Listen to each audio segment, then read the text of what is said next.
Аласың. Здравствуйте. Что? Здравствуйте. Добрый день. Не за что. Сонша қазақ отырып балаларға бұйырғанды айтамыз. Негізі бізде солай, мен Қазақстан орысы, ол Ресейдің қазағы. Бізде солай. Ты казашка, что ли? Россияның қазағы қазақша білмейді. Қазақстанның орысы орысша білмейді. Ал, нағып дейсіңдер. Вы казашка, да? Наполовину казашка. Наполовинка? Откуда начинается у вас казашка? С головой, что ли? Вообще, вы очень классная пара. Вот, есть шутка. Сколько?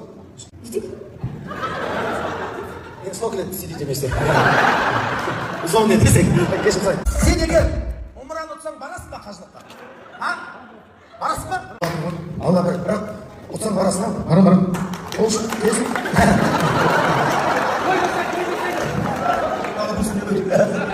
В общем, келесі той Виктордың сүндет тойы болады.